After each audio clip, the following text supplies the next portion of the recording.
Bom dia, gente. Vocês não me conhecem ainda, né? Eu geralmente ministro a disciplina de Introdução à EAD, mas nesse semestre eu ministrei essa disciplina para o curso de Administração Pública e aí outro professor que ministrou aqui para o curso de Biblioteconomia EAD. Meu nome é Lívia, eu sou professora aqui da Faculdade de Informação e Comunicação da UFG há 15 anos. E sou aluna da Universidade Federal também, né? Fiz o curso de biblioteconomia aqui, e essa aqui é a minha casa, né? Agora é a casa de vocês também, será por aproximadamente 4 anos, né? Então, sejam bem-vindas e bem-vindos ao UFG, é um prazer estar aqui com vocês nessa disciplina. Nós nos encontraremos, né, ao longo do curso em outras oportunidades, e eu espero que essa disciplina seja muito proveitosa para vocês, né? Uma disciplina que traz uma abordagem teórica a respeito de informação, de comunicação, de documento, de mediação da informação, né, em diversos contextos, mas também tem uma parte, né, prática, porque para mim não faz sentido que a gente ministre disciplinas que não sejam passíveis de aplicação da teoria, né? E a prática é a oportunidade que a gente tem de fazer isso. Imagino que vocês já tenham entrado no Moodle, né? Dado uma olhada lá no plano de ensino, na estrutura da sala. Eu gravei um vídeo de apresentação da disciplina que está disponível desde domingo passado, né? Para que vocês me conhecessem, soubessem do que nós vamos tratar, né, da divisão da disciplina em módulos. E hoje eu vou falar brevemente sobre a disciplina, porque o meu intuito aqui, né, como é uma aula inaugural, é trazer à tona esses conceitos principais que serão trabalhados ao longo da disciplina, a partir de um exemplo que eu considero bastante atual, que vocês já verão, de um conteúdo que impactou muitos de nós na última semana. E aí nós vamos discutir como é que essa informação é veiculada, por que a escolha de um determinado canal de comunicação em detrimento de outro faz com que uma informação chegue a um maior número de pessoas, qual é a lógica estruturante da sociedade hoje para que determinados conteúdos apareçam mais do que outros para nós, né, nas nossas redes pessoais, em função do algoritmo, enfim. E como isso tudo impacta na nossa percepção de informação e de comunicação, né? Então, eu vou apresentar aqui para vocês as nossas tutoras, Elisa e Sara, cheguem aqui, vocês têm a palavra, né? Abram aí o microfone, a câmera e se apresentem. Eu não sei se vocês estiveram com os alunos em disciplinas anteriores, né? Mas mesmo que tenham estado, é uma oportunidade de falar novamente. Fique à vontade, Elisa, se quiser começar. Oi, pessoal, bom dia, vocês me ouvem bem? Bom dia a todos e todas, bem-vindos à disciplina. Meu nome é Elisa Bonfim, eu sou tutora aqui, juntamente com a Sara, né? E podem contar com o nosso suporte, meu atendimento especificamente ele é feito pelo Moodle, tá? Estão precisando de ajuda, façam contato comigo. Eu sou bibliotecária, formada pela UFG e atuo hoje como designer instrucional. Então, qualquer ajuda, suporte, estou à disposição. Obrigada, Elisa.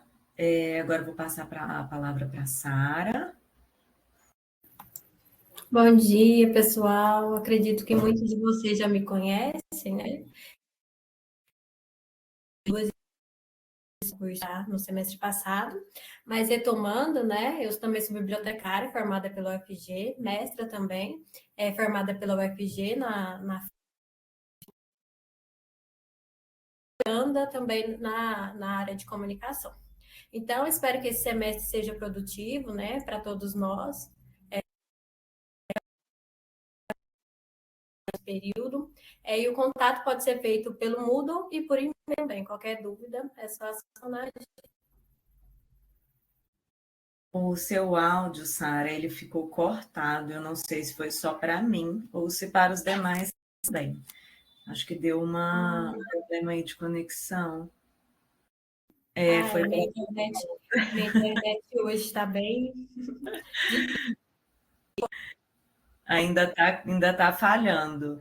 Mas, gente, vou tentar traduzir aqui basicamente o que a Sara disse, que ela é bibliotecária, formada aqui pela UFG, é mestre também em comunicação aqui pela universidade, está cursando doutorado no PPG-Com, que é o programa de pós-graduação aqui da FIC, né, que é a nossa faculdade.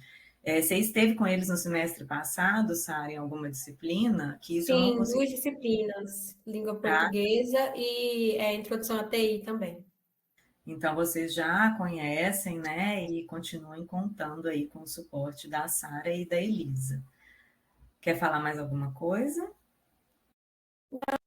Minha internet hoje. Já travou de novo, coitada. Se precisar falar, vocês já sabem, qualquer uma das duas, liguem o microfone, fiquem à vontade, tá? Inclusive para me interromper, porque pode ser que eu perca aqui a conexão, não saiba. Enfim, obrigada, meninas. A gente tem também um monitor nessa disciplina, que é o Billy. Ele não está aqui hoje, não sei se ele também teve algum problema de conexão para não estar aqui, mas ele estará conosco, né, aqui dando esse suporte à disciplina também. E aí vocês podem contactá-lo, né? Os contatos dele também estarão disponíveis lá no Moodle. Então, gente, para a gente dar início aqui, né, à nossa aula, eu queria primeiro saber se após a leitura do plano de ensino alguém tem dúvidas, porque aí eu já vou sanar as dúvidas agora no início para entrar no conteúdo propriamente.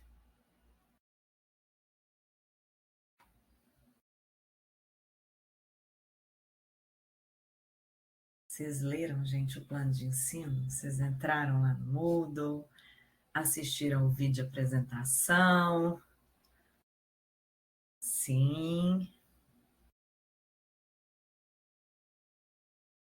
Beleza, então todo mundo leu. Eu acho que assim, o que talvez vocês terão mais dificuldade é com a atividade, né? Essa disciplina, ela vai ter apenas 2 atividades. Essa de hoje, que é avaliativa, né? É um questionário com respostas automáticas, então vocês vão responder, já vão ter o feedback instantaneamente ali, que vai computar uma parte da nota por se tratar de um encontro. Durante a disciplina, vocês desenvolverão um projeto que, além de fazer a etapa de estruturação do projeto, que computa uma determinada nota, vocês têm que aplicá-lo, né? E aí, vocês vão perceber ao longo ali da disciplina, da forma como eu organizei, que o importante é vocês começarem a estruturar esse projeto a partir de agora. Inclusive porque as tutoras vão auxiliá-los nas dúvidas que vocês tiverem. Por quê?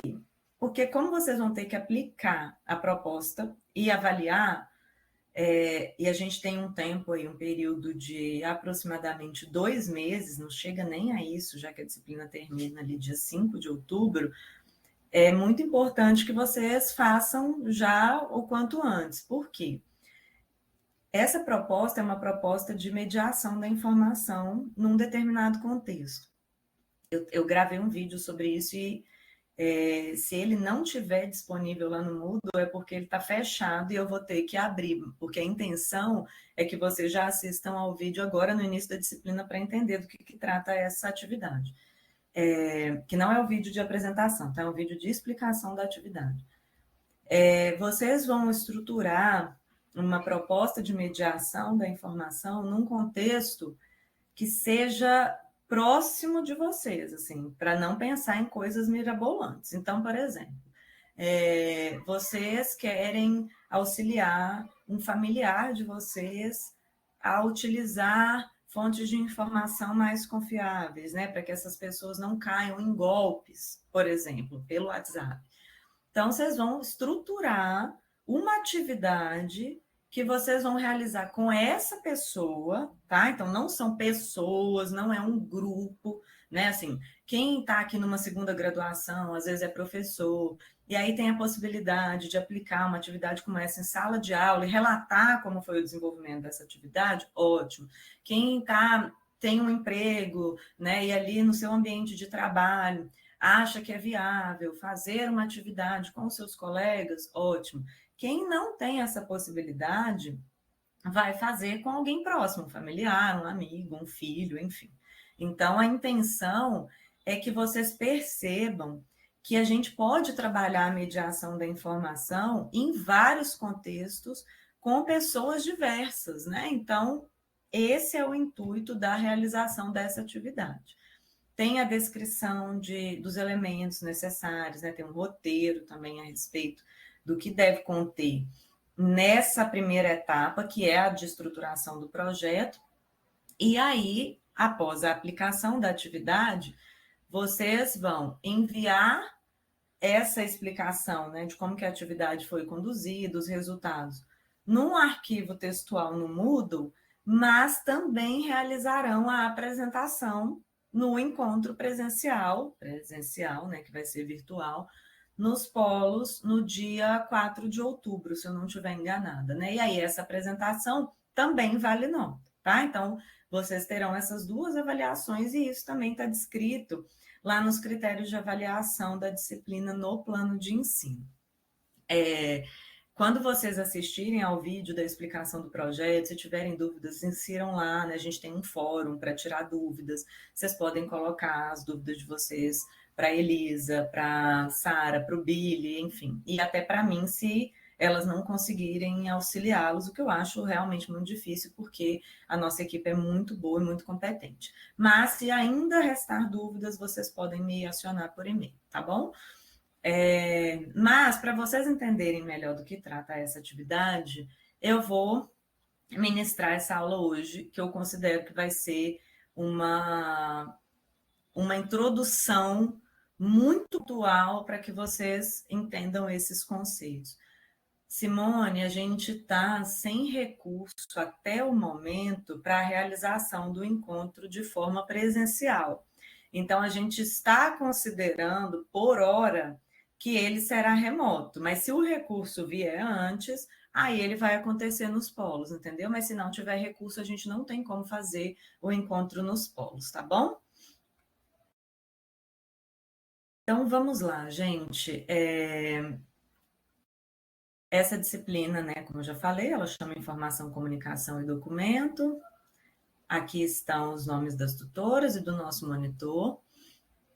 E eu vou começar a aula com uma citação do Urman, de um livro chamado Ansiedade de Informação, que é de 1991, mas ele poderia ter sido escrito hoje, apenas atualizando os exemplos, porque os exemplos que ele traz no livro ainda são da televisão, do rádio, né? A gente ainda não tinha internet da forma como a gente tem hoje, então nós precisaríamos apenas fazer uma atualização dos exemplos, mas o conteúdo é extremamente atual e é um livro que eu indico muito que vocês façam a leitura, porque ele é interessantíssimo. Se hoje a gente está aí, né, numa sociedade tão adoecida por conta dessa ansiedade, né, que a informação tem causado, porque a gente usa a tecnologia e passa os conteúdos ali de uma forma muito rápida, o nosso cérebro não consegue assimilar todos esses conteúdos aos quais nós somos expostos, e isso vai gerando uma ansiedade nas pessoas, né? Uma ansiedade de pensar que elas não sabem de tudo que elas gostariam, uma ansiedade por elas pensarem que estão sendo bombardeadas com coisas demais e que aí elas não conseguem processar esse quantitativo, e também uma ansiedade por ter acesso a conteúdos que são muitas vezes nocivos, né? Então, se a gente acessa conteúdos repetidos sobre violência, a gente vai ficando numa ansiedade de pensar, será que é seguro eu sair de casa? Será que é seguro viver, né, em sociedade? Enfim, então são vários tipos de ansiedade que podem ser causadas pelo excesso de informação ao qual nós somos submetidos, né? Então, o Ullmann fala nesse livro que a comunicação é equívoca. Somos limitados por uma língua na qual as palavras podem significar uma coisa para uma pessoa e algo bem diferente para outra. Não existe uma forma correta de se comunicar. Pelo menos em sentido absoluto, é impossível partilhar nossos pensamentos com os outros, pois jamais serão compreendidos de forma exatamente igual. Então, eu gosto de esmiuçar essa citação, porque, primeiro, ele já aponta que a comunicação é equívoca. Para nós, né, que vivemos num país continental, em que há muitas características regionais, né, em relação à língua, onde, por exemplo, aqui em Goiás, a gente vai à padaria, pede um pão francês, e todo mundo sabe do que se trata, e se você vai no Rio Grande do Sul e pede um pão francês, você não vai ser compreendido, porque para eles o pão francês é cacetinho, a gente percebe aí uma limitação linguística da comunicação. A mesma coisa com mandioca, aipim e macaxeira, né? Para nós aqui em Goiás, é usual o termo mandioca. Se você vai para algumas regiões do Nordeste, você vai encontrar macaxeira, e em outras regiões, na região Norte, por exemplo, eles vão falar aipim. Então, a gente tem que se atentar às questões linguísticas, porque elas são fundamentais para que a comunicação aconteça. Porque não, a gente vai ter uma pessoa achando, supondo que está comunicando, e outra que não decodifica aquilo que ela está dizendo, né? Então, isso acontece tanto na linguagem verbal, né, oral, quanto na linguagem escrita. E numa sociedade que produz, né, tanto conteúdo, e aí conteúdo é diferente de informação, porque nem tudo é informação, né?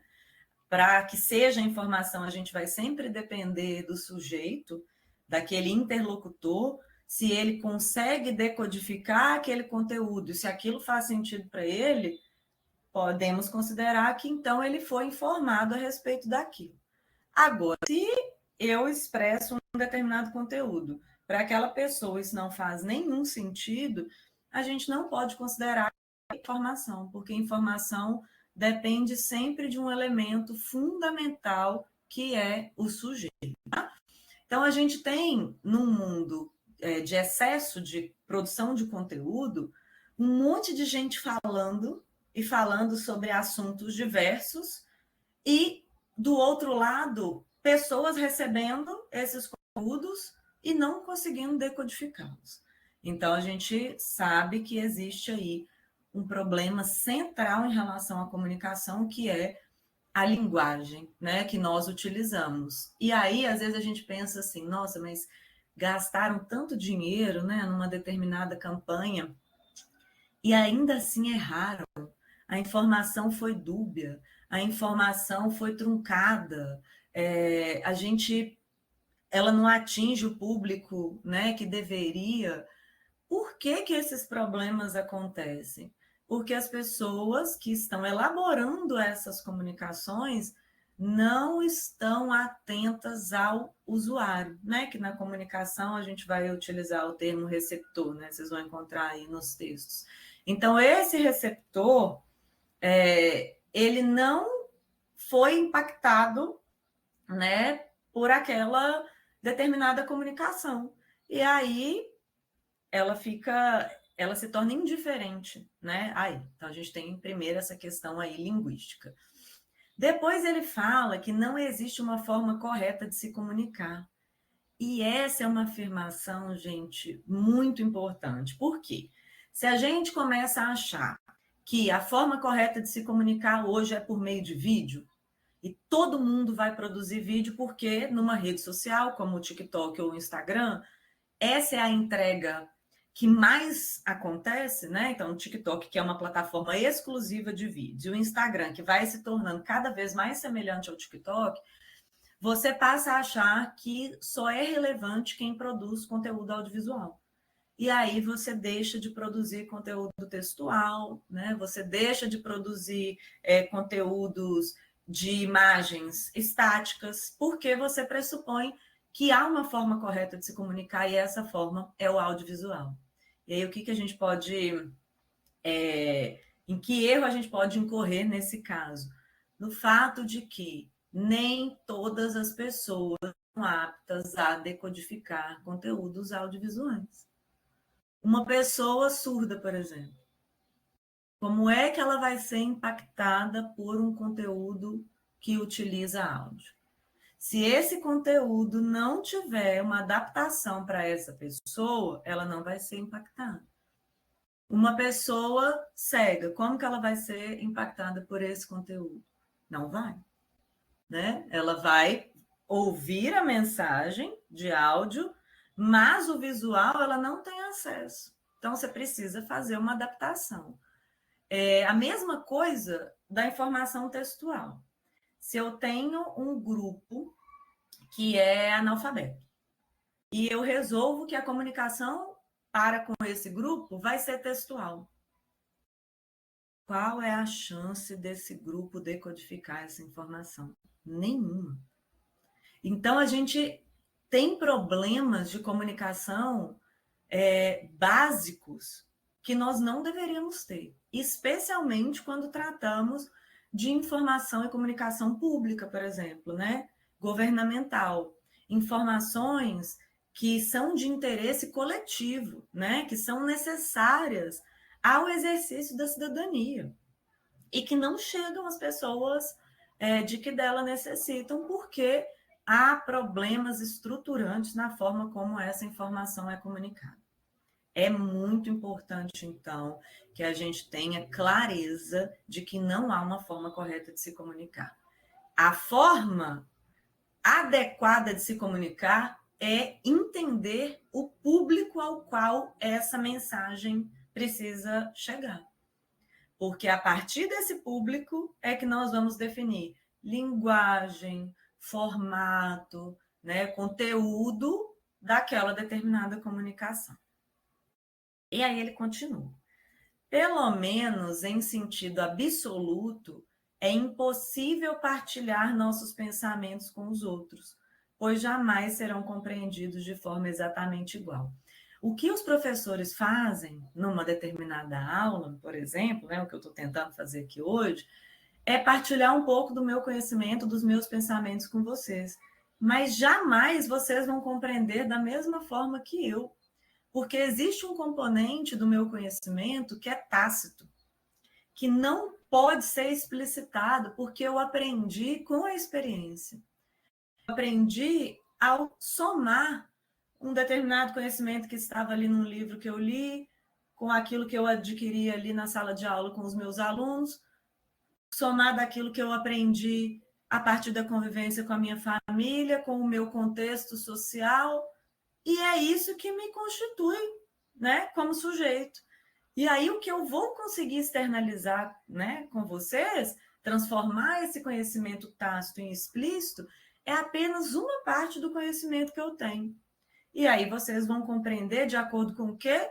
Com o contexto de vocês. Então, o contexto, o repertório que a gente tem de vida, ele interfere significativamente no modo como a gente recebe uma determinada informação, né? Por isso que a gente tem que conhecer o nosso público, né? E às vezes a gente comete erros como tentar padronizar o aprendizado em sala de aula, né? Então eu vou considerar que todo mundo aqui é igual, né? Todo mundo vai aprender da mesma forma. Não vai. A gente vai percebendo isso ao longo dos anos, né, com a docência, que as pessoas têm formas diversas de aprender, elas foram ensinadas ali na educação básica e foram desenvolvendo seus próprios métodos.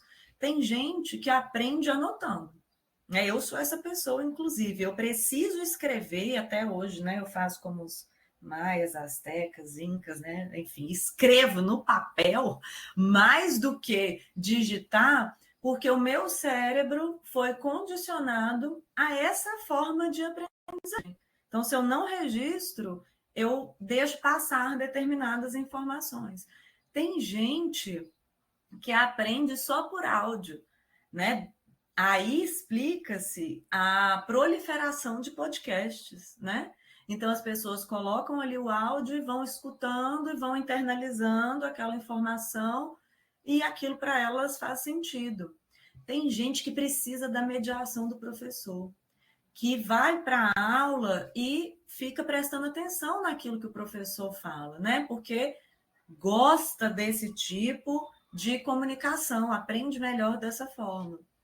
Tem gente que está aqui escutando a aula, lavando roupa, fazendo almoço e consegue captar aí a informação, não precisa ver o professor aqui falando, né? Então, a gente tem várias formas de aprender e elas precisam ser consideradas, tá? Não dá para a gente padronizar.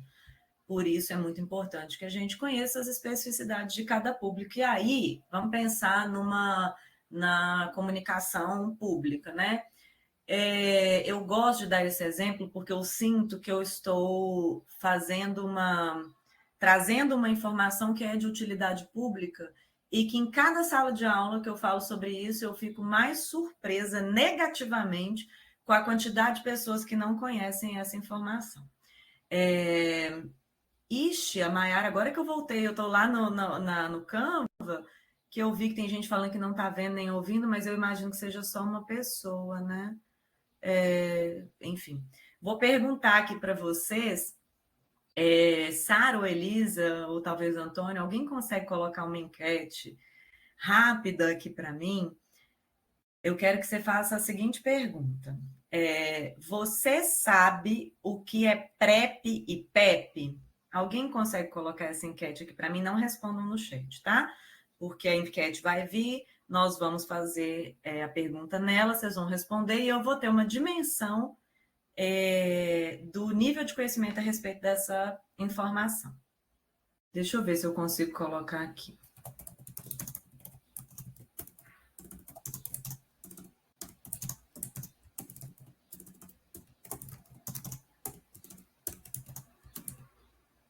Não vale pesquisar no Google, não, tá, gente?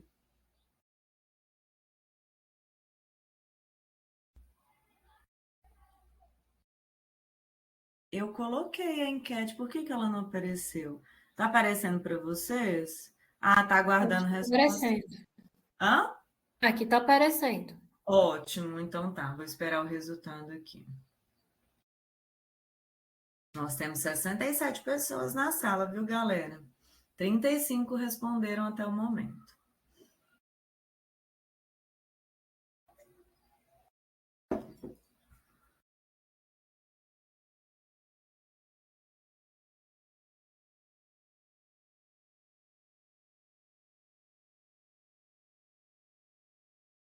Cinquenta e 51. Devemos ser melhores.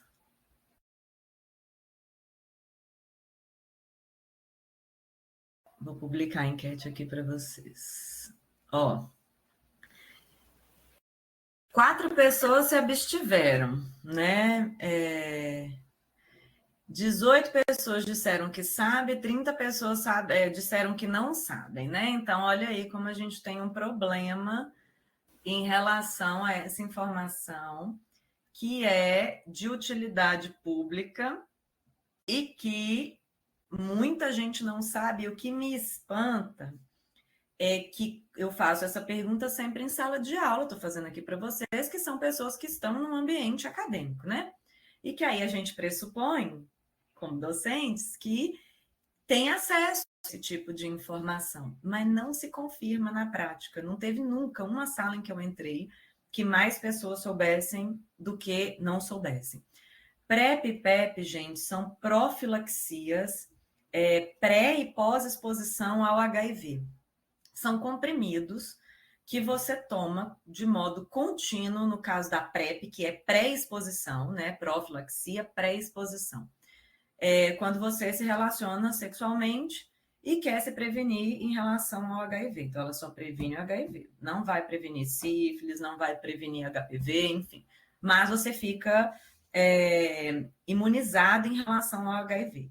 E aí, o que as pessoas têm feito? Elas têm aberto mão do uso do preservativo porque fazem uso de PrEP de modo contínuo, o que não é recomendado, tá? Mas existe esse medicamento. É como se fosse um anticoncepcional que as mulheres usam, né, para prevenir a gravidez, para que você se previna em relação ao HIV. Beleza. Aí você teve uma exposição, você teve uma relação sexual e o preservativo estourou. E você quer buscar, então, uma profilaxia para que você não se contamine. Até 72 horas após essa exposição, se você se dirigir a um posto de saúde, você pode falar, olha, eu quero tomar PEP, que é a profilaxia pós-exposição. Durante 30 dias, você vai tomar esses comprimidos e qualquer possibilidade que você tivesse, né? Se você tiver tido um contato com o vírus, você não vai desenvolver. Não vai desenvolver, né? O HIV. Então, olha o quanto essa informação ela é fundamental para a população sexualmente ativa. Mas as pessoas não sabem. Fora que existem uma série de preconceitos, né, em relação a esse tipo de informação. Porque as pessoas vão pensar, mas isso é só para quem tem vários parceiros. Só para grupos homossexuais. Isso é para grupo de risco, né? Pessoas trabalhadoras do sexo, por exemplo. Aí você vai ver os dados, né, das pessoas que estão lá trabalhando nesses postos de saúde, né, no site, enfim, que estão escrevendo artigos científicos a respeito. E aí o número de contágio entre pessoas que têm apenas um parceiro é assustador. Porque a gente vive num país o quê? Hipócrita, né? No qual as pessoas adoram falar que elas só têm um parceiro, e aí a mulher vai lá fazer os testes, gente, e descobre que está com sífilis, ou descobre que está com HIV e ela está tendo relações sexuais há 30 anos com o mesmo parceiro. Ou seja, informação é poder. Quem tem acesso a informações qualificadas que se transformem em conhecimento, que elas possam aplicar nas suas vidas, elas têm poder nas mãos, né? Você tem o poder de prevenção, né? Que está aí, ó, ao alcance de todos. O SUS disponibiliza, esse não é um medicamento vendido na farmácia, gente. Ele é gratuito e mais. As pessoas que fazem uso de PrEP, elas têm direito a tomar vacina de HPV e hepatite A gratuitamente. Essa vacina, ela só é oferecida pelo SUS para crianças até os 12 anos. Começa com 9, se eu não me engano, e vai até os 12. Aí você tem essa janela aí, né, que é imunizada gratuitamente pelo SUS. Só que para quem faz uso de PrEP, essas vacinas são gratuitas. Então, ainda que você não queira fazer o uso de PrEP, mas você vai ao posto e fala, olha, eu gostaria de começar a tomar PrEP, e então você vai pegar a sua PrEP ali e vai falar, eu quero também tomar as vacinas, né? E você vai sair de lá vacinado. A vacina de HPV, ela custa mais de R$500. E a vacina de hepatite A, ela também é particular, né? Porque a de hepatite B a gente tem acesso pelo SUS.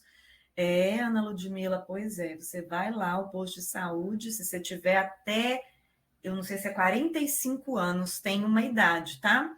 Quem tem até 45 anos pode falar que quer fazer uso de PrEP, pegar os medicamentos e ainda fazer as testagens rápidas de HIV, de sífilis, enfim. Então, informação é poder, gente. E essa é uma informação que não é disponibilizada corretamente. Por quê?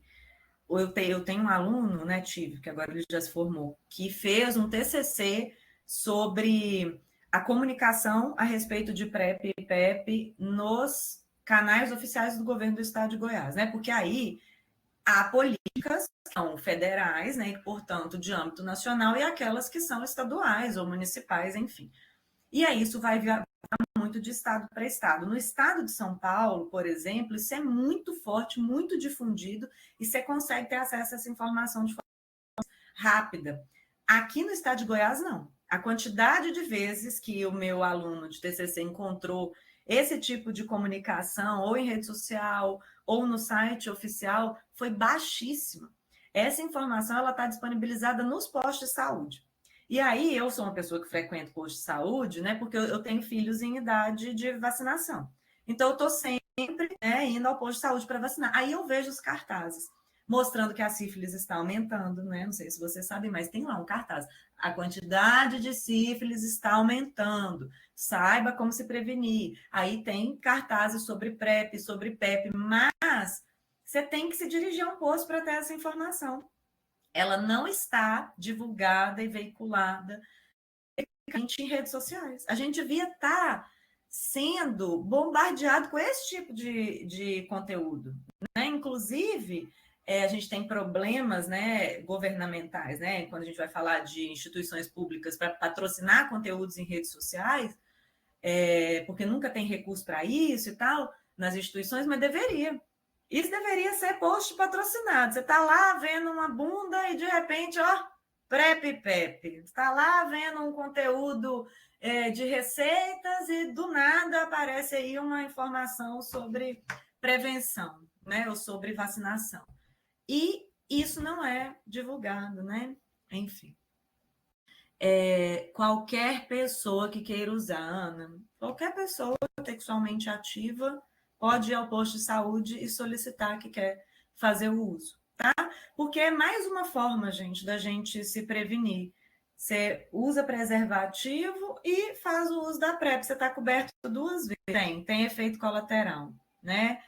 As pessoas que fazem uso, elas relatam que nos primeiros dias tem efeitos colaterais, e aí o que eles incentivam nos postos de saúde? Eles falam, sempre após uma refeição, né, dentro de um horário pré-determinado, ela começa a fazer efeito só após os 7 dias, né, 7 dias de uso contínuo, mas tem efeito sim. Então, é importante que as pessoas se informem corretamente sobre quais são esses efeitos, a PEP também tem muitos efeitos, enfim. Mas o bônus é maior do que o ônus, né? Enfim, se a gente for pensar dessa maneira. Agora, então, depois dessa citação tão profunda do Ullmann, né, que a gente destrinchou aqui, eu vou trazer para vocês um caso que me impactou, e eu não sei se vocês foram impactados, né? Então, o meu algoritmo, as pessoas com quem eu convivo, né, elas estavam aí consumindo esse conteúdo e ele, obviamente, me impactou. Vocês foram impactadas? Vamos colocar aqui uma enquete, né? Eu gosto das enquetes. Vou colocar aqui. Você foi impactada ou impactado por este conteúdo? Eu vou colocar aqui, sim ou não. Iniciar a enquete, por gentileza.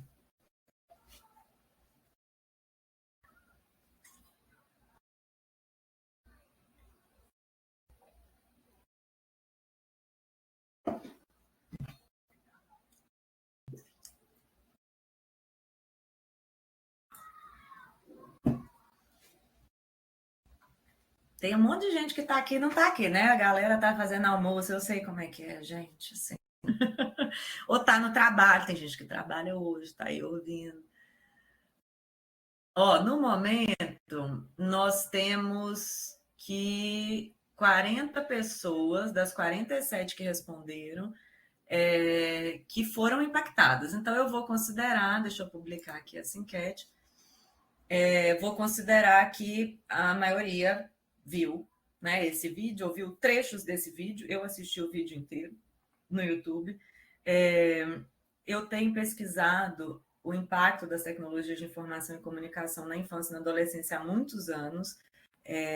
Então, pensar sobre esses conteúdos relacionados à exposição de menores é algo que eu já faço há algum tempo. Então, não é que esse vídeo me impactou pensar, gente, isso estava acontecendo esse tempo todo e eu não sabia de maneira nenhuma. Já sabia, já sou militante dessa causa, né, há algum tempo, mas ele faz um compilado e expõe, né, esses vídeos de uma forma que chocou muita gente por conta do teor desses vídeos, né? Eu não sei se pessoas que não têm filhos ou que não pesquisam sobre esse tema deixam esse tipo de informação passar batido e, portanto, elas foram muito impactadas, né? Vocês, inclusive, que assistiram, podem ir colocando aqui no chat que tipo de impacto causou em vocês, mas isso aqui não é novidade, né? Há muitas entidades, muitos especialistas tratando desse tema que vai entrar, obviamente, na questão de regulação da internet, né? Que é uma discussão aí incipiente, né? No Brasil, enfim, a gente tem tido vários problemas, né?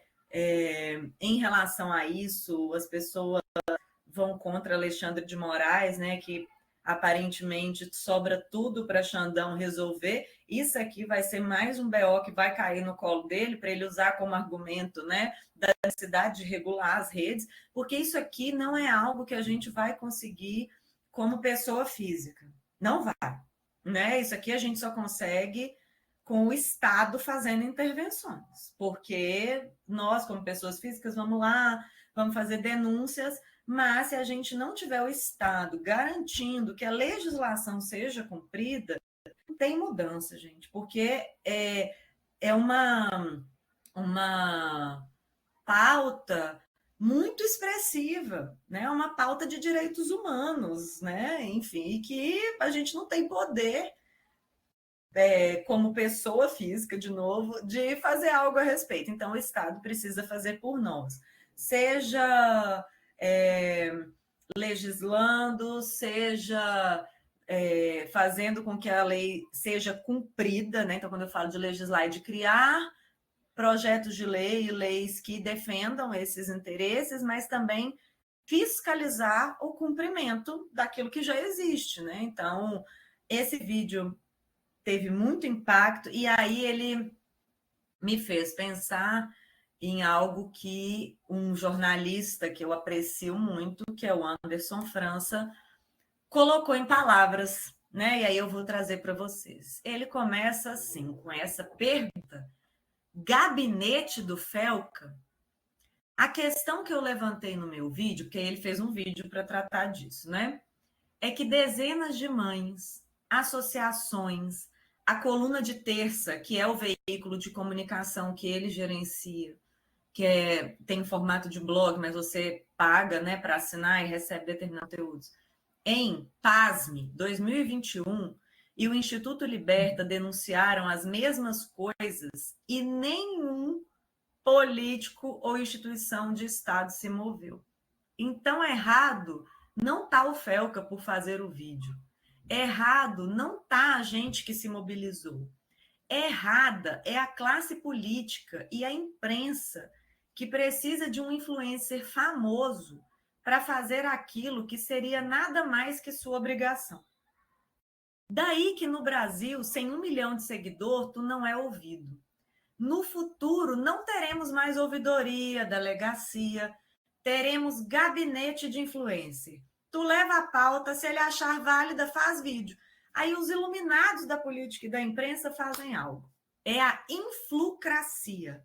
Um regime de poder que o Estado só ouve quem é verificado e tem muito seguidor, sendo apenas um cidadão com RG e CPF, tu tá fora. Os partidos que mergulharam nisso nas últimas 72 horas têm que se explicar, incluindo o PSOL. Por que não o fizeram antes? Porque é foda vocês viverem de hype. A gente está vendo vocês nessa patifaria. Então, isso ele publicou logo em seguida da publicação do vídeo e depois ele foi além. que aí ficou mais interessante. Ele fez essa matéria chamada Ajuda, Luciano, o desespero e a carência brasileira por um Salvador, que eu vou continuar a leitura aqui para vocês. Na falta de ações efetivas do Estado, o brasileiro aceita a ajuda de qualquer um. E errado não está. Na hora da dura, a gente tem mais é que aceitar ajuda mesmo. Uma leitora me disse que daqui uns dias a gente vai ter o Ministério dos Influencers. E com certeza vai ter o gabinete do Felca, a Comissão de Direitos Humanos do Felipe Neto, a ouvidoria do Matando Matheus Agrito, a Procuradoria-Geral da República de Bem Mendes. O futuro é esse. Ninguém mais vai procurar o governo, prefeitura, secretarias, polícia ou delegacia para resolver nada. Vai ser na base da DM com o seu influencer fodão. O que vou chamar aqui é nicho de mercado da ausência do Estado. É antigo. E para não ficar muita neurose, vou te levar para os anos 2000. Quando Luciano Huck era o grande influencer brasileiro. Exatamente quando não tínhamos redes sociais e o YouTube levava um mês para baixar um clipe da Ivete Sangalo. Ele era influencer na antiga rede que a gente acessava, a TV aberta. Na TV aberta, o comando era bruto. Quem mandava era a direção da emissora. Era muito dinheiro envolvido. Luciano, então, começou uns quadros para exibir gente desesperada, pobre e fudida, para o deleite voyeurista e sádico da moçada, que se emocionava ou gargalhava vendo a criança depender de uma bola na cesta de basquete para ganhar 10 mil reais e conseguir pagar os agiotas que queriam matar o pai no Largo do Tanque. Luciano amava. Aquela tensão, aquela coisa de tudo ou nada, a criança chorando, a família ali chorando, o agiota no estúdio fumando. Era isso ou entrar na casa da pessoa para reformar. Ou o carro. Era o mercado da exibição do abandono do cidadão brasileiro, sem crédito, de nome sujo, sem emprego, com coisas velhas pela vida, dívidas e nenhuma ação concreta do Estado para preencher esse vazio. Aí, se o país não tem projeto, entra o oportunista. No caso do Felca, eu não acho que seja oportunismo, mas acho que continuamos esperando que outras pessoas resolvam, quando o Estado deveria ter resolvido. Na verdade, alguns de nós não esperamos por ninguém. Nós tentamos todos os dias falar, denunciar ainda mais casos de pedofilia, mas a gente não tem 1 milhão de seguidores. Então, a imprensa e os políticos não se importam. Tem essa promiscuidade, né? O PSOL acordou, de repente, super engajado, porque PSOL não vai perder um hype. Mas isso não é só o PSOL, não. O político brasileiro vive de espuma, de hype, arroz da festa do apocalipse. Quanto mais desgraça, para ele, melhor. Ajuda, Luciano, virou uma frase meme, mas no fundo, a gente começou a achar que Luciano era o único que se importava com a gente. Subiu na cabeça dele que quis ser presidente. Não fosse a Angélica dando um tapa na cara dele. Obrigada, Angélica. Instituto Liberta, dezenas de associações e coletivos feministas vêm denunciando há anos o que está acontecendo no TikTok, Instagram e YouTube, onde meninas menores saem dos vídeos ingênuos, o soft porn, e caem no OnlyFans, com mães e pais envolvidos e dirigindo a carreira delas. O episódio de Felca, que gerou o efeito Felca, misericórdia, e fez até Lula assinar uma nova lei, sendo que já temos o ECA desde 1992, e vale mesmo que merda. Esse episódio nos faz pensar quando o Estado vai começar a agir em prol da sociedade e não virarmos uma influenciacracia, em que ao ligar para a delegacia, o policial vai nos perguntar: pera, o senhor é quem? Já falou com o Felca? Ele publicou? Deu quantos likes? Menos de 3 milhões de likes, a gente não pode atuar, senhor. Ajuda, Luciano, é um pedido de socorro e um sintoma de que o Estado morreu. É só um cadáver, cutucado de vez em quando por algum famoso. Felca poderia estar matando, roubando e vendendo tigrinho? Poderia, mas ele prefere ajudar. O problema não é ele. O problema é que esse papel e o do Luciano não deveriam existir. como na sociedade francesa, alemã, chinesa, não existe. Quem resolve teu problema de educação, trabalho, infância, crime, é o Estado. Na casa da mãe Joana é qualquer um. E é aqui que mora o problema. Lembra daquele deboche que os milicianos faziam? Critica a PM, quero ver quando tu precisar ligar para o Batman. Tu já pensou se chega um dia em que a gente, de fato, liga para o Batman e ele resolve? A gente está quase lá. É de chorar, né, gente? É assim, para a gente parar e pensar que a gente já desceu a ladeira de carrinho de rolimã, tá? Que a chance é da gente chegar lá embaixo e se estrepar, que vai soltar rodinha, vai a tábua para um lado, a gente cai de cabeça no meio-fio e ninguém vai fazer nada, né? Exatamente, o Estado morreu. E isso é assim, para nós como futuros, né? Eu que já sou bibliotecária e professora, mas vocês como futuros e futuras profissionais, pensarem, esse aqui é o retrato da sociedade. Isso aqui é o que a gente vive hoje nas redes. Aí vem uma matéria da Piauí sobre isso, né? Que é outro veículo de imprensa, que vai e noticia isso aqui. Pressionado pela repercussão da denúncia, o presidente da Câmara dos Deputados, Hugo Mota, decidiu pautar matérias que discutem o impacto das redes sociais no desenvolvimento e na segurança de crianças. Gente, isso está lá, sendo discutido na regulação da internet no Brasil. A medida pode levar à limitação do uso de aparelho celular de deputados e senadores, estabelecendo um limite de 2 horas ao fim do dia, desde que os parlamentares tenham escovado os dentes e terminado o dever de casa.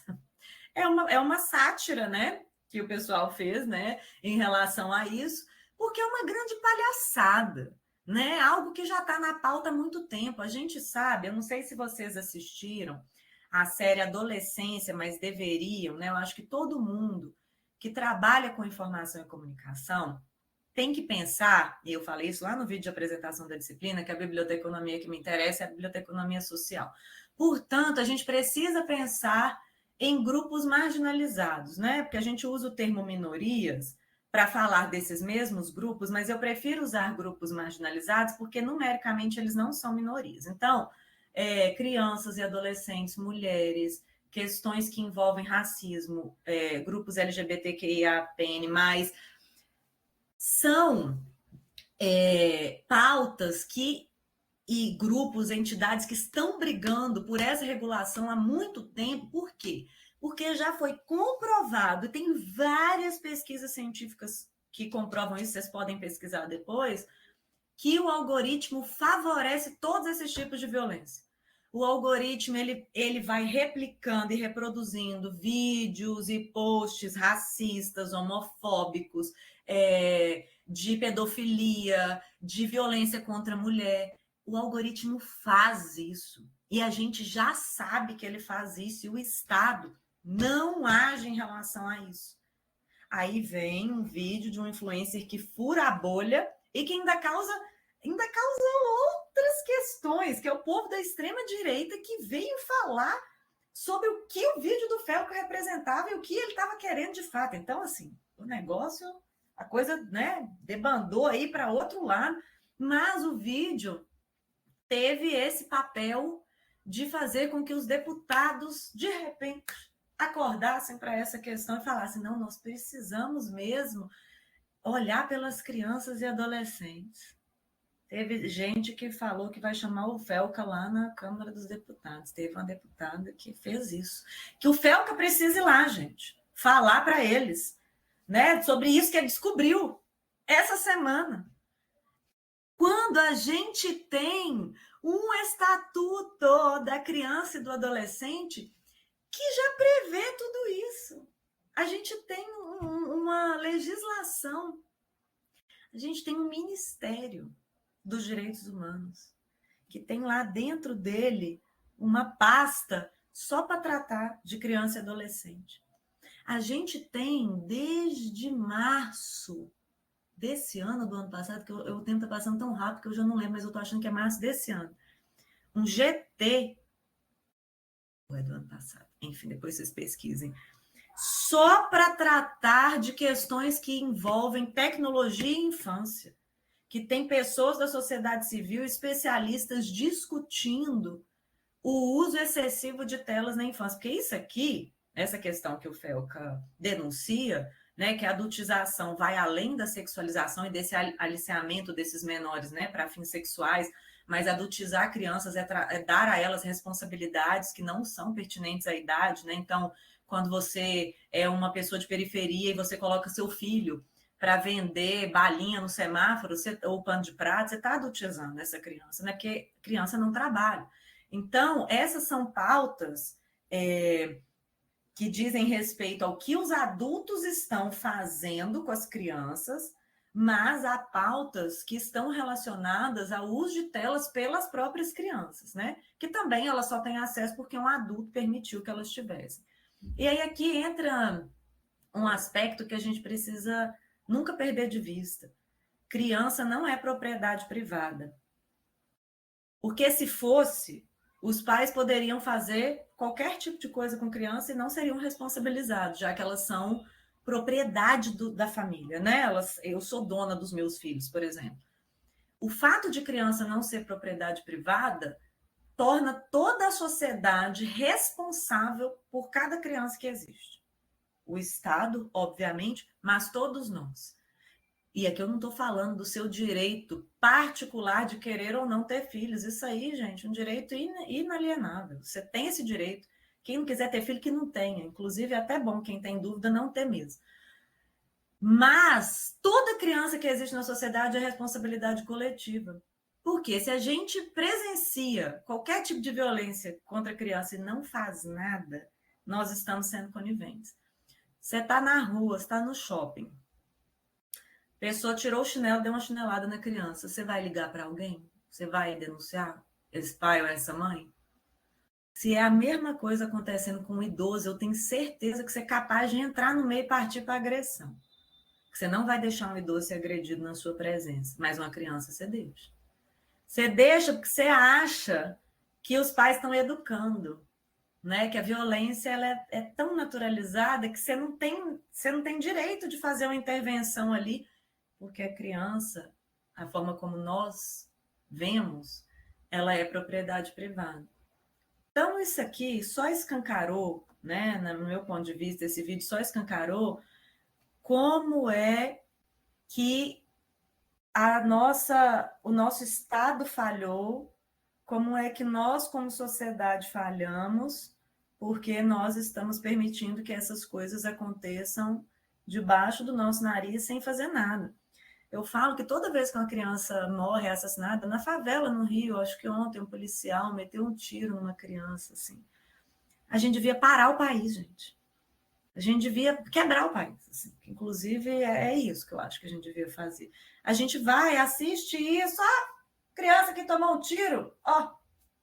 Próxima. Deixa eu ver aqui a bunda da Anitta. Deixa eu ver aqui a nova música que é o lançamento. Deixa eu ver a próxima roupa que eu vou comprar. A gente está normalizando e naturalizando a violência como se nada. A gente não para um país por causa de uma criança. Não para. E aí a gente vai vendo que a questão é muito difícil de ser solucionada porque a gente não está dando visibilidade para aquilo que deveríamos. Porque se criança fosse pauta prioritária, nós teríamos creche de excelente qualidade, né, para que as famílias pudessem trabalhar, especialmente as mães, já que 90% das maternidades brasileiras são solo, né, a parentalidade brasileira é a mãe solo. A gente teria escolas de tempo integral, a gente teria parques e praças em perfeito estado, a gente teria bibliotecas excelentes, abertas aos finais de semana e museus, né, para que o trabalhador pudesse levar seus filhos aos finais de semana, mas o que a gente tem é que tudo fechado, né, no fim de semana. A gente teria uma outra cidade, a gente teria um outro país, se a criança fosse tratada como prioridade absoluta do Estado. A partir de hoje, todas as políticas elas vão ter como foco a criança. e o adolescente. Nós teríamos outra vida em sociedade. Mas nós não temos, né? Enfim, nós não temos porque criança não é prioridade do Estado, nunca foi. Mas nós temos o ECA desde 92. Essa publicação aqui, na verdade, desde 1990 é a data do ECA. Deixa eu ampliar aqui para a gente enxergar. Porque a lei, né, é de 1990. E aí o estatuto veio depois, né? 92. Se a gente lesse o ECA, né, se a gente visse do que ele trata, a gente teria, né, um certo amparo aí para pensar políticas, comunicação, né, estrutura social, para garantir mais dignidade para a nossa sociedade, né? Mas aí que agora que eu já deixei o clima super pesado, né, todo mundo ficou assim deprimido, não é a minha intenção, tá? A minha intenção aqui é que a gente pense por que uma determinada comunicação feita por um influencer tem mais impacto do que um documento que já existe, né? Que é o Estatuto da Criança e do Adolescente. Vocês percebam que aquilo que está aqui no ECA é reproduzido com outras linguagens, em outros formatos, por outras pessoas que não são, inclusive, especialistas e tomam uma repercussão muito maior, né? Essa é outra coisa. Tem alguma coisa contra o Felca? Jamais. Mas ele não é um especialista. Ele é um influencer. Os especialistas estão aí, ó, nas universidades, nas organizações não governamentais, nas entidades de classe, falando e não sendo ouvidos. E aí, a questão é, essas pessoas, vocês acham que os especialistas vão ter que se adaptar a esse tipo de produção de conteúdo para ser ouvido? Vocês acham que agora, então, todos os professores universitários que trabalham com essa temática, eles vão ter que ir para o Instagram gravar vídeo falando disso e intercalando vídeo disso aqui com bunda, com dancinha, com alguma coisa da vida particular deles para que eles sejam ouvidos e validados? Essa é a comunicação padrão a partir de agora? Viviane, eu também estou lendo Ana Karenina de Dostoiévski, estou fazendo essa leitura nesse momento da minha vida, um livro imenso, que assim, cada dia eu vou lendo um pouco, porque é uma leitura profunda, né, e que vai nos mostrar aí como é que é a estrutura, né, para a mulher na sociedade, enfim.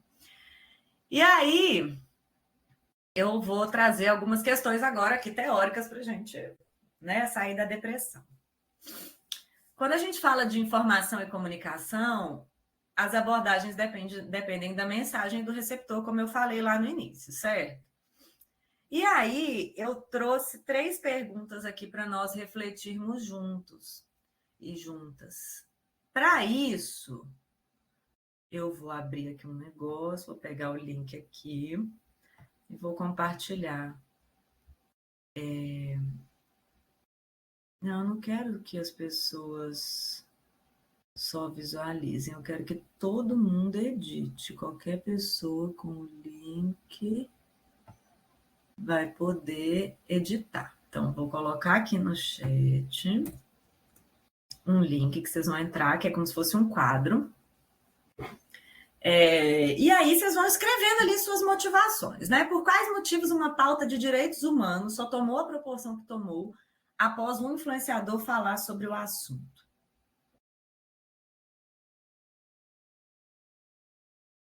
A galera tá toda aqui. Deixa eu compartilhar essa guia aqui para vocês verem o que tá rolando.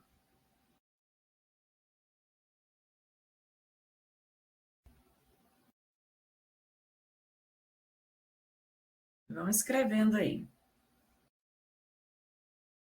E aí eu coloquei motivos, né? Cada um escreve um motivo, para a gente ver quais são esses possíveis motivos, né? É porque ele fez isso em formato de vídeo, ele trouxe imagens fortes, então a gente só é impactado quando há imagens fortes. Enquanto a gente não vê, significa que não existe? Ou é porque ele já tinha muitos seguidores e aí isso impactou mais gente naturalmente? Ou foi porque a quantidade de reposts por pessoas que também tratam desse tema foi muito grande? O que foi, né, gente, que aconteceu que ao influenciador falar, essa pauta tomou a proporção que tomou?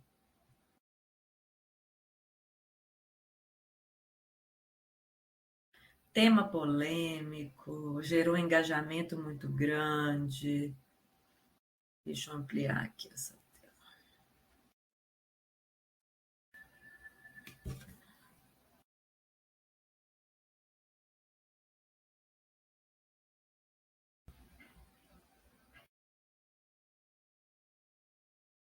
E sabe o que me fez pensar essa repercussão também? O Congresso, né, a Câmara, estava parada semana passada, vocês lembram?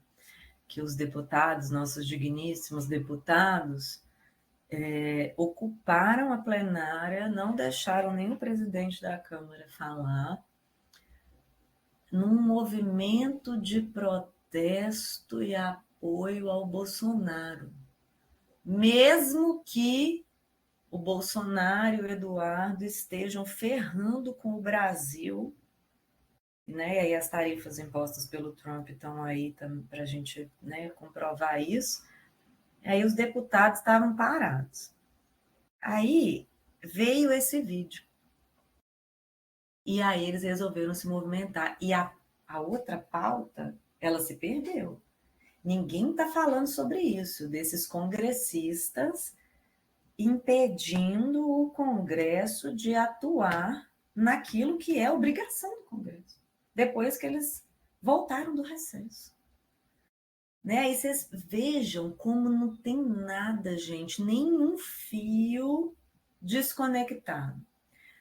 Todas as vezes que tem alguma coisa acontecendo de importante, que diz respeito à nossa vida em sociedade, né, sendo pautada ali no Congresso, vem uma outra coisa, que eu não estou dizendo aqui que isso aqui é menos importante de maneira nenhuma, essa pauta é fundamental, inclusive, mas aí ela vem e se sobrepõe. Ninguém está falando mais do que eles fizeram na semana passada.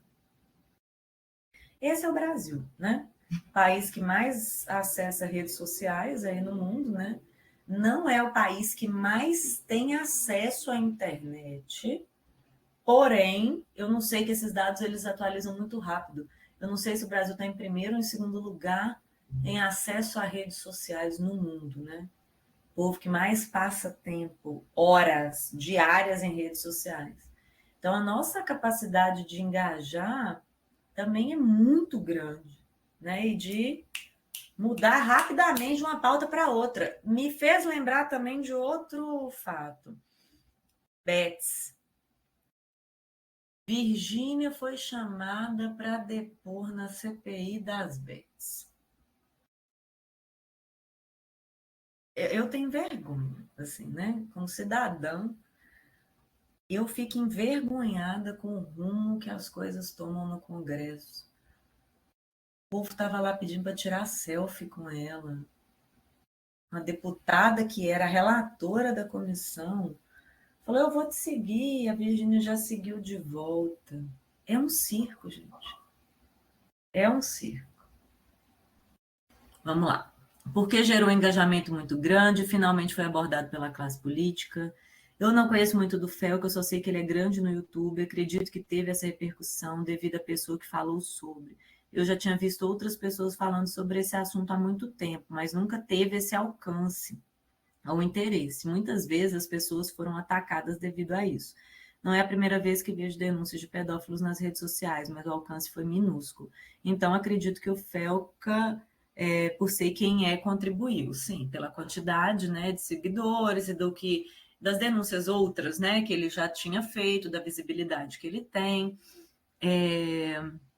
O Estado não se preocupa com crianças pobres, isso é um fato, né? Também outra coisa. Se é uma criança branca, da elite, aí é uma comoção, né? Se é uma criança branca que desapareceu, aí é uma comoção, é todo mundo. A criança branca que foi jogada, né? Aquela vez, a Isabela Nardoni. Aí você fala do caso, o caso vira documentário, o negócio nunca é esquecido. Quantas crianças pretas de periferia são assassinadas cotidianamente, de formas tão brutais quanto, e que ninguém fica sabendo, né? Então tem a seletividade dos meios de comunicação, né? Lembrem-se que a gente está falando de informação e comunicação. A imprensa é e precisa ser responsabilizada por aquilo que é disseminado, né, na sociedade. Deixa eu colocar assim, que aqui acho que está dando para visualizar melhor. Que aí está todo mundo digitando e arrastando. Ele conseguiu aproveitar um momento de mídia com uma pauta sensível para a sociedade. Uma coisa que gostaria que também vocês começassem a prestar atenção a partir de agora. A gente fala muito de pautas sensíveis, temas sensíveis. E aí, isso é problemático porque algo que diz respeito à nossa humanidade não deveria ser tratado como um tema sensível, porque quando a gente sensibiliza, né, um tema, ele vira o elefante na sala. Então, estupro é tema sensível, ninguém fala disso. Suicídio é tema sensível, então a gente não pode falar disso. Pedofilia é tema sensível, então a gente não pode falar disso. São os temas que precisam ser falados. Porque eles estão aí, ó, fazendo parte da nossa humanidade, do nosso cotidiano, escancarando na nossa cara a necessidade de falar sobre isso, né? Que aí eles se tornam tabus. E tudo que se torna tabu, gente, é perigosíssimo, porque aí não se fala sobre. E aí a ignorância, ela é muito problemática, porque se eu não falo sobre um assunto, eu posso criar a minha percepção sobre ele de maneiras muito equivocadas. E aí pessoas podem se aproveitar disso, né? Então, quando a gente não fala sobre abuso infantil dentro de casa, você não ensina para os filhos, né? Porque a gente já chegou no pior estágio que a gente poderia, que é o de ter que falar para os nossos filhos que os corpos deles não podem ser atravessados, quando, na verdade, a gente não deveria ter nenhuma pessoa adulta atravessando os corpos dos nossos filhos, né? Mas já que a sociedade é essa, quem não tem essas conversas com seus filhos ou com as crianças sobre a sua responsabilidade é irresponsável, né? A gente não pode se eximir de ter esse tipo de conversa, de passar esse tipo de informação para as crianças. Porque numa sociedade violenta, a criança saber que aquilo é errado é uma forma, uma estratégia de defesa que ela tem. Ainda que, talvez, mesmo sabendo que aquilo é errado, ela ainda possa ser violentada. A única diferença é que ela vai comunicar isso a um adulto, e esse adulto vai fazer uma denúncia, e pode ser que essa pessoa, né, o denunciado, seja preso e pague, né, criminalmente ali pelo ato dele. Mas é muito importante que a gente fale, né? Um dia desses, eu vou dar um exemplo pessoal. Meus filhos, eu sou separada, né? Eles passaram parte das férias com o pai e foram para uma colônia de férias. Aí eu perguntei como é que foi, aí a minha filha contou. Meu filho mais novo tem 7 e a minha filha do meio tem 9. O meu mais velho já tem 18. Que na colônia de férias, um professor foi pegar o meu filho mais novo no colo para levantá-lo e brincar com ele, e ele berrou. E eu não sei, ela falou, ele xingou o professor. Eu falei, mas xingou como? Ele nem conhece palavrão, assim, xingou do jeito dele lá, porque esse professor pegou ele no colo sem autorização dele. E ele realmente detesta. Ele, às vezes, briga no parquinho se alguém vem encostar nele ou abraçá-lo. Ele não gosta de toque físico sem autorização dele. E aí eu falo, fiquei feliz com isso, porque pelo menos eu já sei que meu filho vai fazer um escândalo.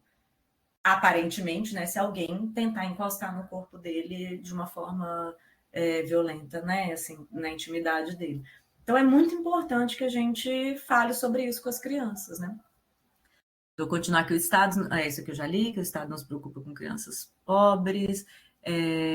Ele conduziu uma investigação e aproveitou seu engajamento e visibilidade para expor, para abafar outros debates que estão em pauta e aproveitar a dinâmica que o PT deseja para regulamentar as redes sociais, do jeito que eles querem, né?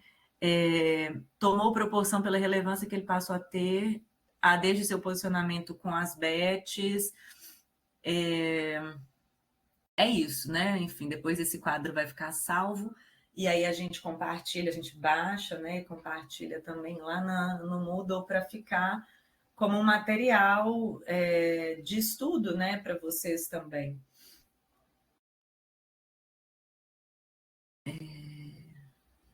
Temas polêmicos, eu vi aqui, estou vendo aqui no chat também, né? Regulamentar as redes. Gente, a gente precisa regulamentar as redes urgentemente. Esse é um assunto para ontem, né? E como profissionais da informação, nós precisamos nos engajar nessa luta, né? Defender mesmo que as redes sejam regulamentadas, porque elas se tornaram terra de ninguém. E é isso que as plataformas defendem, né? Que elas possam continuar operando como terra de ninguém. E tem um aspecto, não sei se alguém escreveu aqui sobre isso, porque como vocês estão escrevendo ao mesmo tempo, não consegui ler tudo. Mas que o Felca denuncia e mostra o comportamento algorítmico. Esse é um grande aspecto desse vídeo, né? Ele cria uma conta do zero, ele começa, né, a curtir conteúdos que incitam, né, em tese a pedofilia, e aí o algoritmo vai mostrando para ele. Então, essa é uma denúncia que escancara, não tem contestação em relação a isso, porque ele mostra na prática o aprendizado dos algoritmos, né? Porque o algoritmo, todo mundo aqui, imagino que saiba, trabalha com machine learning, né? Ele vai aprendendo a partir do nosso comportamento ali nas redes. Então, ele mostra isso, e aí é incontestável, gente. Olha, eu estou provando para vocês que o algoritmo trabalha para a pedofilia. E se a gente pega as pesquisas que mostram do racismo, da homofobia, da violência contra mulheres, né, do feminicídio, a gente vai ver a mesma coisa. O algoritmo trabalha em prol desses temas. E aí eu comecei a falar da série Adolescência, agora que eu percebi que eu perdi o gancho, não voltei no que eu queria falar.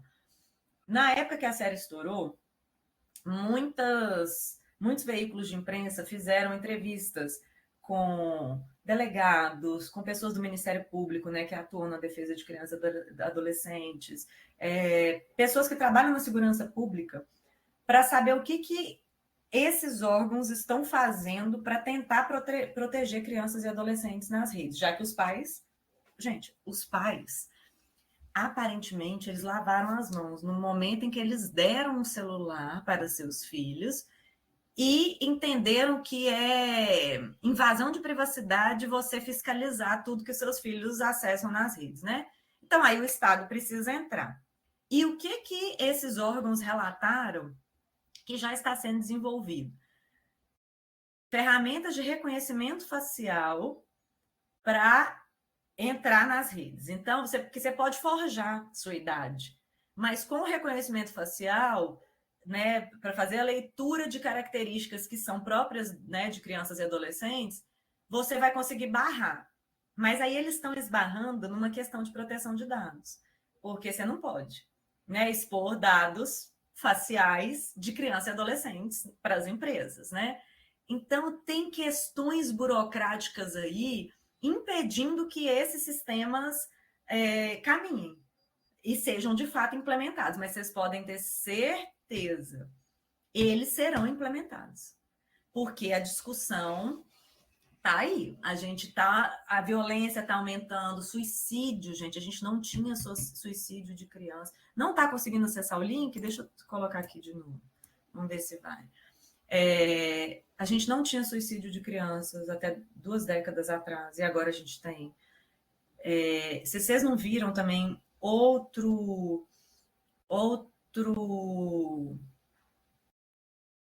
filme que eu quero, que adolescência é série, né? Mas vou indicar um filme, O Dilema das Redes, assistam, sabe? Assim, que também é uma discussão muito importante a respeito do modo como a gente está usando redes sociais, né? Enfim, como que o algoritmo funciona, por que que os filhos das pessoas que estão na ponta do desenvolvimento dessas tecnologias não têm celular. E aí isso fica óbvio, né? Assim, para que quem pesquisa essa área vai proteger as suas crianças, né? Como eu faço com as minhas, né? Eu falo que que a biblioteconomia me salvou, que quanto mais eu conheci, mais radical eu fiquei, né? Meu filho mais velho só ganhou celular com 13 anos e eu falo para os mais novos que vai ser só com 15 e olhe lá. E o benefício que eu fiz, eu vejo, né, isso na prática, na vida do meu filho,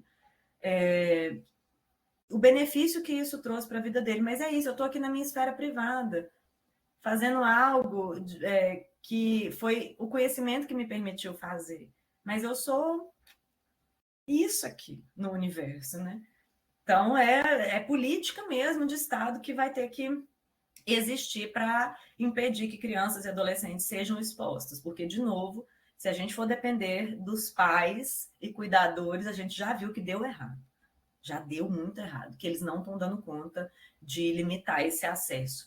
Deixo mais uma sugestão e depois eu posso colocar todas essas sugestões por escrito, né? A série, o filme, um livro, Geração Ansiosa, que vai falar, trazendo dados, gente, assustadores, sobre os números de suicídios, né? E as meninas e os meninos, né? As meninas suicidam mais. E aí atribui-se ao suicídio das meninas questões relacionadas à aparência física, né? Então elas vão se comparando e buscando uma perfeição e não conseguem e aí se matam. Os meninos têm outros vieses, né? O não pertencimento, consumo de muita violência em jogos online, e aí isso também afeta. Então são motivos distintos, mas ambos estão se matando, né? E matando uns aos outros também, né? Então a gente tem que ficar atento. E aí recomendo também, então, essa leitura. Ou seja, a gente tem o mesmo conteúdo que foi abordado em livro, em série, em filme, né? E aí em vídeos aí no YouTube, no Instagram, possibilitando que nós consigamos ter acesso a um tipo de informação e de conhecimento que está disponível em diversas linguagens, em diversos formatos, né? Então, a gente pode distribuir cada tipo de formato para um tipo de público, né? O filme é O Dilema das Redes. Ele está na Netflix, se eu não estiver enganada. Eu vou parar o compartilhar, vou voltar para compartilhar essa guia, que essa aqui foi a primeira pergunta, né? Para a gente refletir, vocês escreveram aí. E aí, vocês podem continuar escrevendo lá no quadro, quem não escreveu. Agora, uma outra questão para a gente refletir. Ao tomar a decisão de disponibilizar uma informação, há que se pensar sobre os propósitos. Disponibilizo aquilo que é necessário ao usuário. A gente podia pensar no exemplo da PrEP e da PEP, né? Ou que é necessário para manter o status quo, o controle, a norma vigente. É mais importante eu disponibilizar informações sobre esse método de prevenção ou eu vou continuar com um discurso de que isso é só entre homossexuais. Isso aí é só para quem trabalha com sexo. Não, na família tradicional brasileira, a gente não pode usar PrEP. Por quê? Sendo que a gente compactuou aqui que somos parceiros únicos uns dos outros, né? Quando a gente toma a decisão de disponibilizar uma informação, a gente faz isso com qual propósito? Quando eu faço a seleção de um acervo para minha biblioteca, eu levo em consideração literaturas que são fundamentais, né, para que as pessoas tomem conhecimento, ou eu vou colocar os meus gostos pessoais, os meus preconceitos, né? Eu vou selecionar a partir de quais princípios? Aqueles que qualificam a literatura ou aqueles que de alguma forma censuram certos tipos de literatura? Responsabilidade ética, ética profissional, né? Que precisa estar acima dos nossos anseios pessoais, né? Dos nossos princípios, da nossa cultura, daquilo que nos formou como sujeitos, porque aqui é uma atuação profissional, né? Então eu preciso ter isso em mente. A minha ética profissional aqui é que deve conduzir o meu processo de trabalho.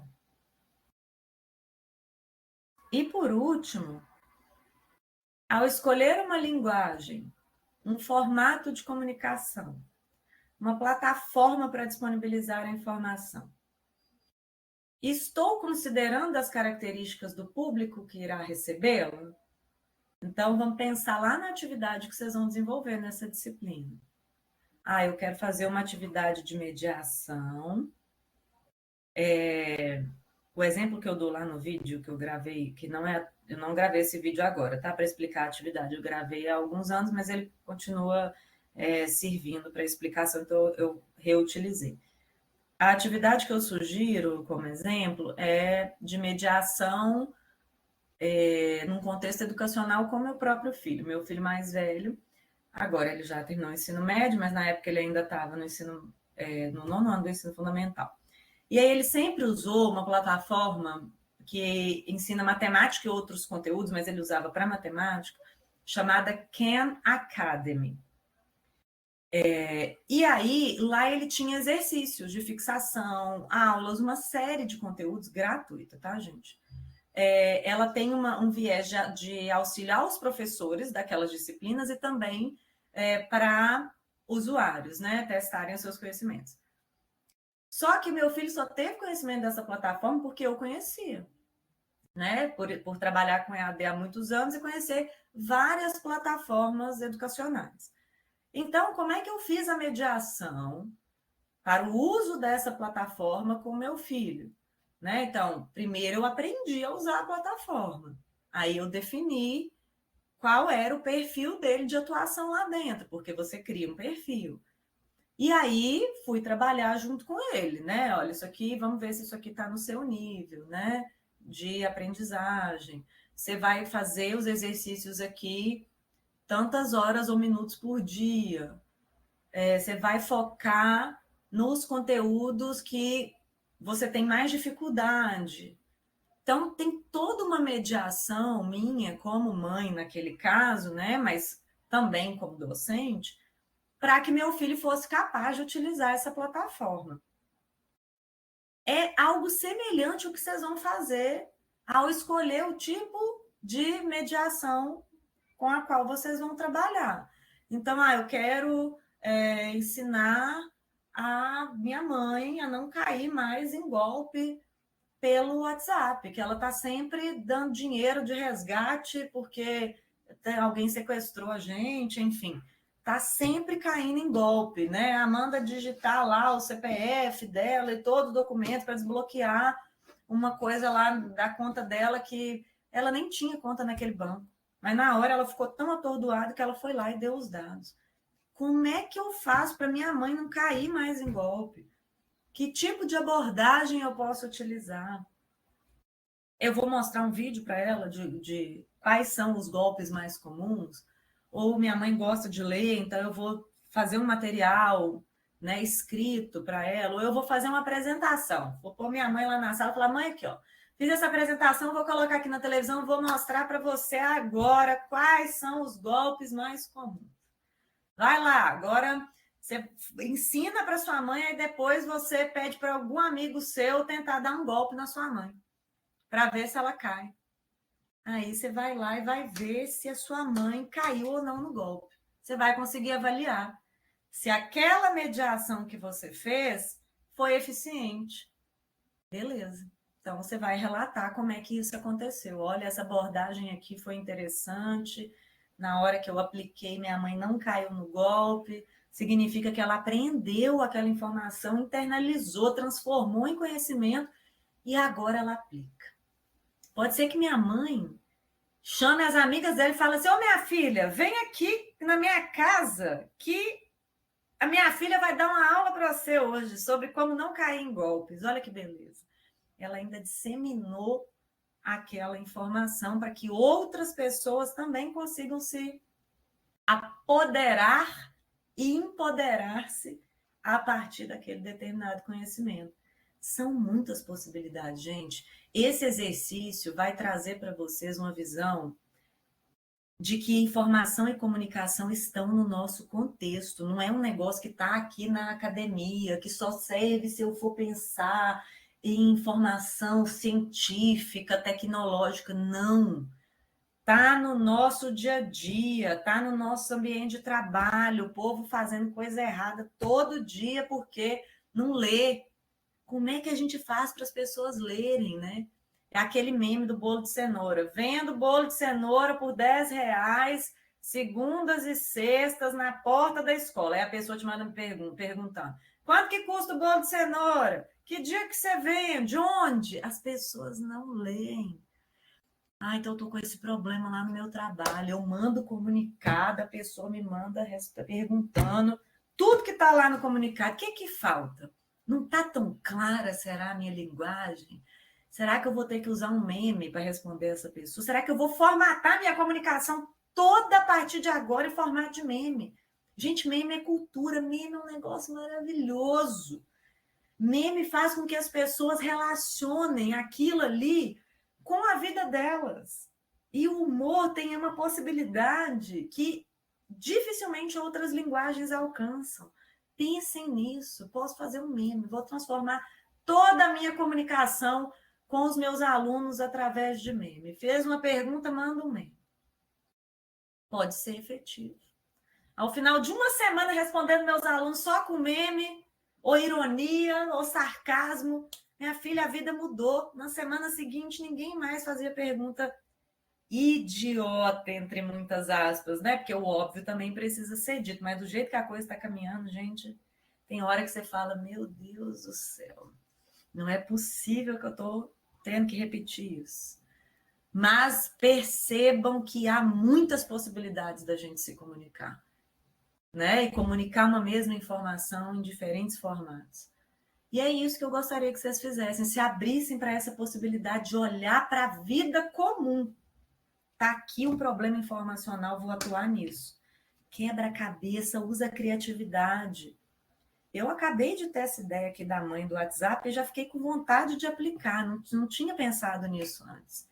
Eu acho que muita gente aqui pode aplicar, inclusive, essa estratégia. Quantos conhecidos nossos têm caído em golpes?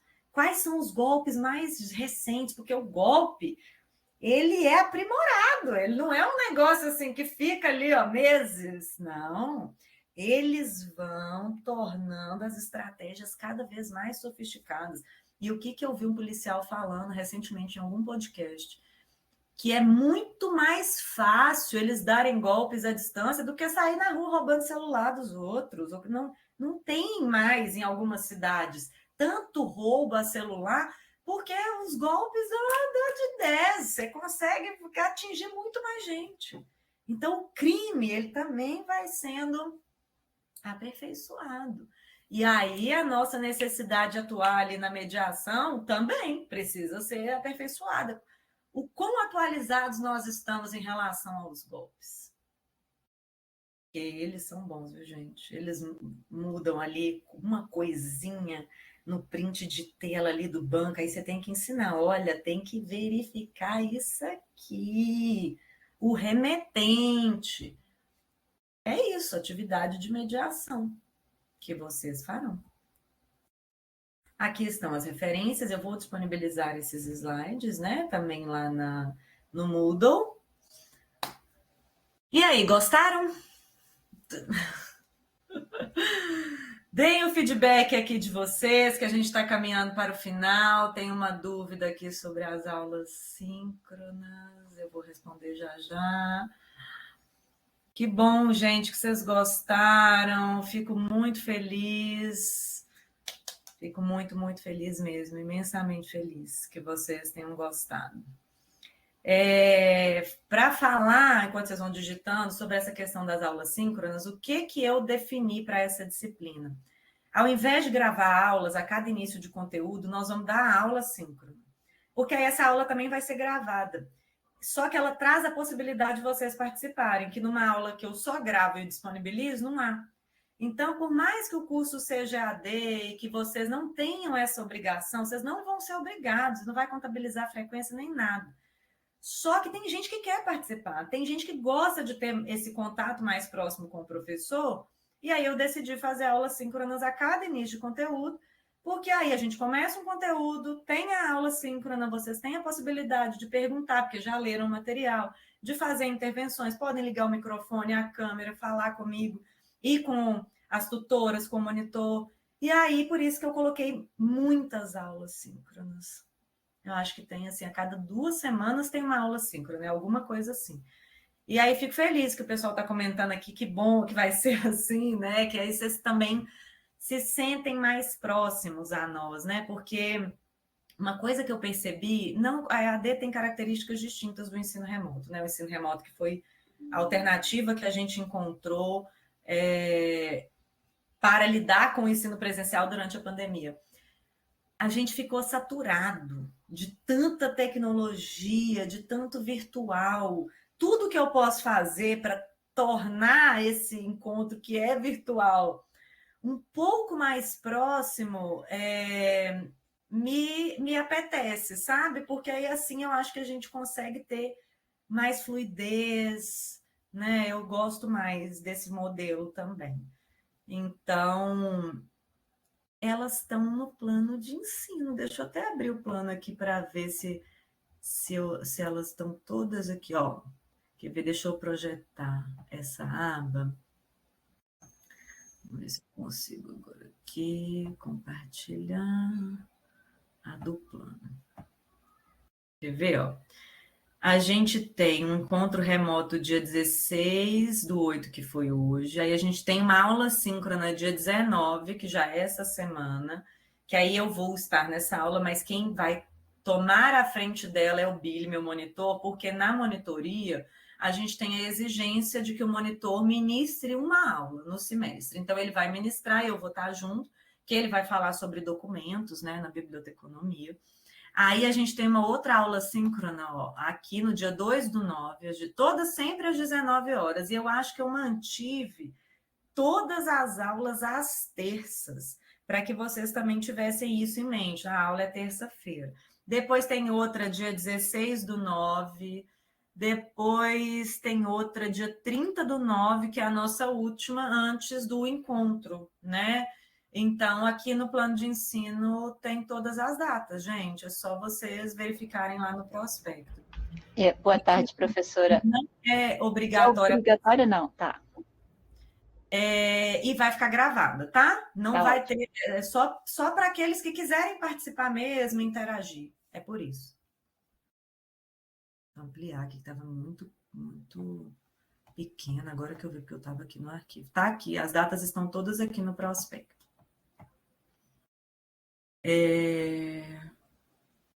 Terça e quinta não. Ah, você não consegue participar nesses dias, né?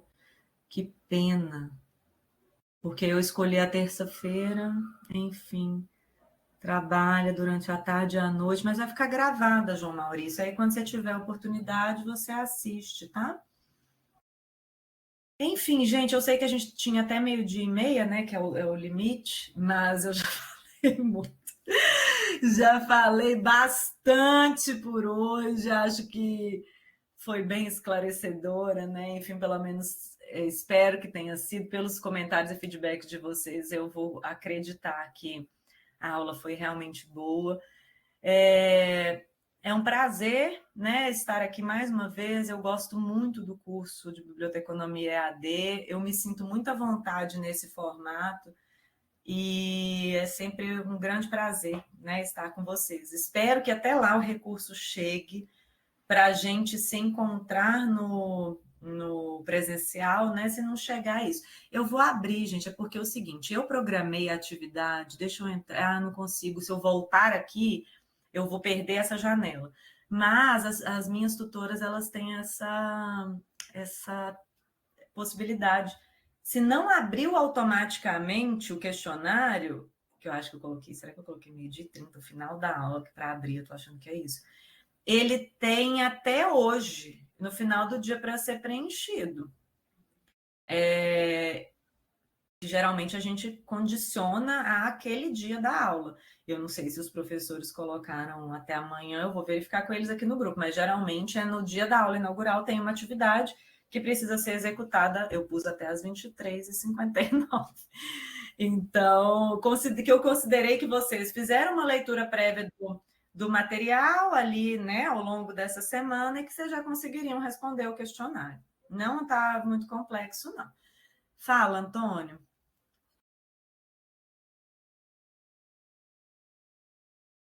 Não abriu? Oi, professora? Oi, Antônio. Desculpa, minha internet hoje está terrível. É o questionário. Deixa eu ver aqui. Esse questionário, ele já está lá na sala da disciplina. Sabe o nome dele certinho? Que talvez ele está oculto para os alunos. Ele está oculto. Então foi isso. Ele está oculto, mas as meninas conseguem tirar. Eu estou com a sala aberta, eu posso tornar Pode abrir. Já vou abrir aqui então. Aí vai ficar Então, beleza. Obrigada.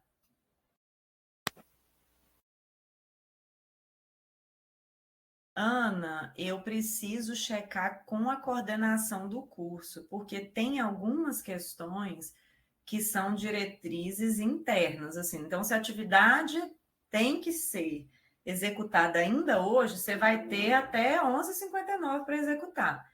Se a coordenação do curso me permitir alterar o prazo, aí eu vou fazer a alteração, tá? O fórum, Michele, o de tira dúvidas para ele estar aberto também. Se não tiver, também quando eu terminar a aula aqui eu posso verificar tudo. É porque eu não consigo voltar para a tela do Moodle agora. Mas o Antônio falou que estava fazendo isso. Vamos ver se dá certo.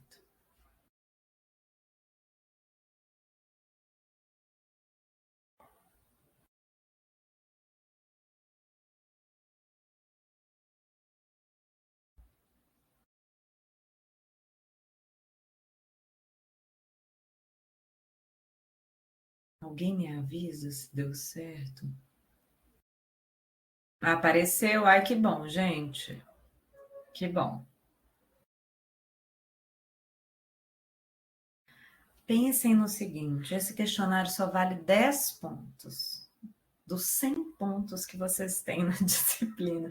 Não fiquem apavorados, gente. Assim, façam com tranquilidade, entendeu? É um negócio muito tranquilo.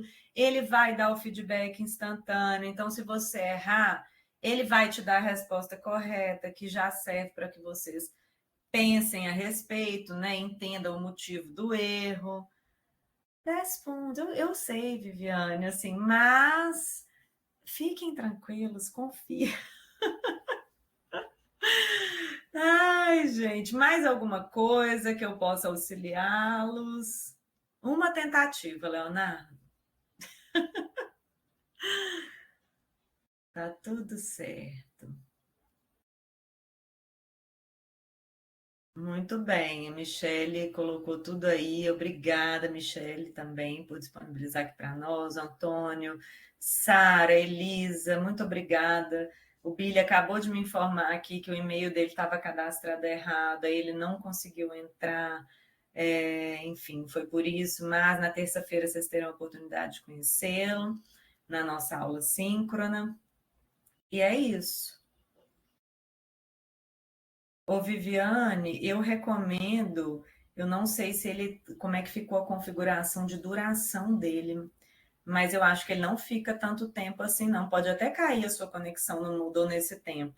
Eu recomendo que você, se quer ler o material, né, só das unidades 1 e 3, que foi o que eu coloquei para essa primeira semana, e depois abrir o questionário, eu acho mais seguro. Ah, tá, que bom, que brincadeira. porque vai que, né, era sério, não sei. Sempre às 19, Lucas, sempre às 19. E aí já deu tempo, né, do pessoal em tese, chegar do trabalho, né, enfim. É isso.